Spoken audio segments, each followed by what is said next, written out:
Germany's largest trade union has apparently signed a deal that would allow its workers to, in theory, move to a 4-day work week. And I want to talk about this, especially because we've been seeing some experimentation like this in a couple different countries. And overall, just these, like from the American perspective, amazingly labor-friendly bits of legislation passing across in different countries around the world. So first of all, starting in Germany, their largest trade union, IG Metall, agreed to a 2.3% wage increase to be paid either in full or as part of a switch to a 4-day week in a key industrial region, setting the benchmark for 3.9 million metal and engineering workers nationwide.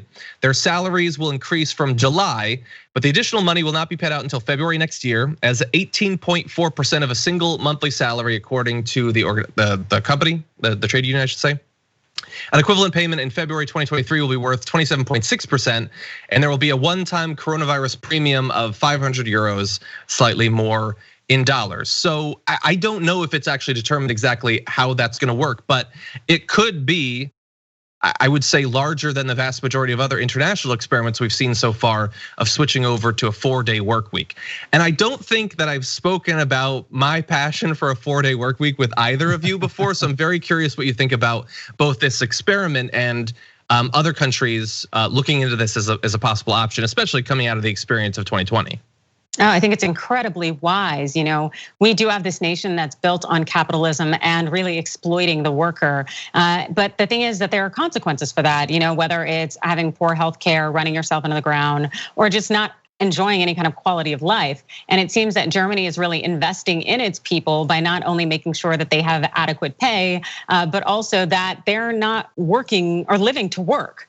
And as we see things like New Zealand raising that minimum wage to $20 an hour, and also increasing that top tax rate for the country's highest earners to 39%. We see nations that are investing in their people and making sure that their lives are quality. And we look at the quality of life index, Germany and New Zealand are in the top 10. The United States, not the case. They're number 15, and they couldn't break the top 10 if we wanted to. Yeah. I'm surprised we're 15. Yeah, I know. Yeah, I was too, and I feel like we bribed our way to get a higher number because I don't think that that's accurate. Happy workers, happy country. I applaud what they've been able to do here, but I'm also reminded that we have to chip away at the extremism of capitalism. Capitalism is praised as some great holy grail by many in the conservative movement. The reality of that, capitalism led to a lot of other isms, like racism. It led to slavery, the concept of free labor, and a lot of destruction, killing that happened because of capitalism.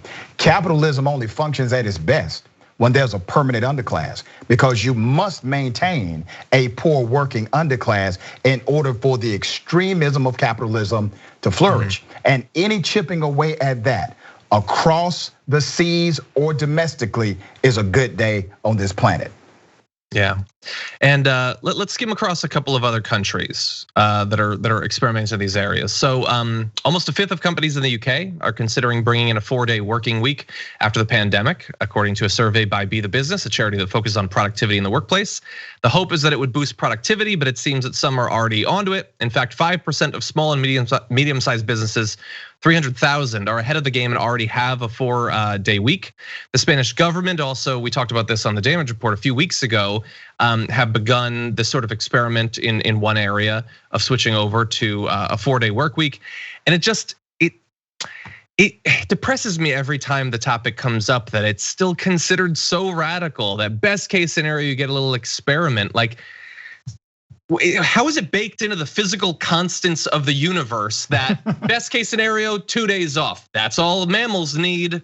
Why? Why after thousands of years of toil, we finally got a labor movement strong enough to give us 2 days, and that's good for the next few millennia? Why? We're way more productive than we were, and we could certainly use the time off. We have a culture that's started to take seriously this concept of wellness and all of that. But even some workers respond as if it's insane when you talk about switching to 4 days on, 3 days off. I don't understand why that's considered such a radical position still in 2021. We have toiled for the better part of a century since the weekend was established. When do we earn that 3rd day, if ever? That's what I ask America. We don't want the third day. Our identity comes from what we do.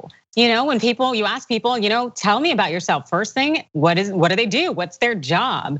We live with this mindset that our purpose in life is to labor. And so I could very much see most Americans kind of being off-put by the idea of having that extra day off because they wouldn't know what to do with themselves, and what defines them wouldn't be activated. It's unfortunate. I'm not one of those individuals. So if anyone wants to hire me for like 4 days and then 3 days off, I'm down. And here's the reality.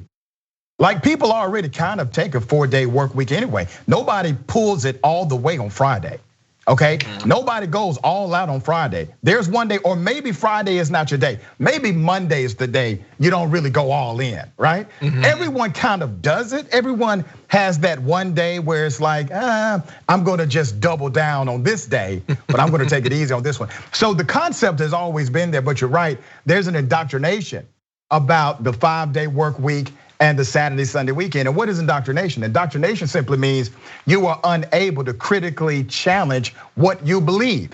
And we have believed that this 5-day work week is such the creme de la creme of how to do work in America, that we have become indoctrinated to the idea of it and not able to critically think about how we can still get the bottom line done with the 4-day work week.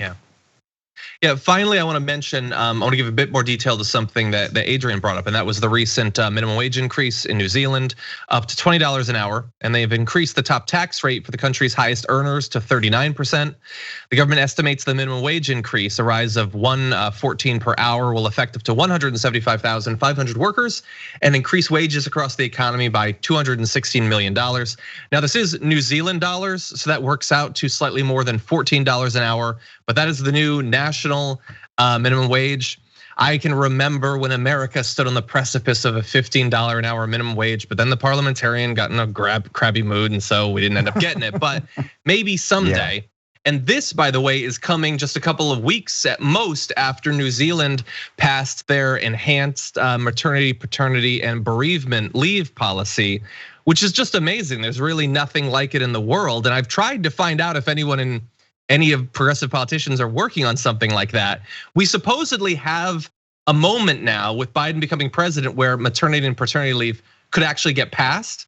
I would like to see us take some inspiration from New Zealand and make sure that their various components of bereavement leave are included as a part of that. Yeah, that would be really awesome. And we saw how New Zealand handled COVID-19.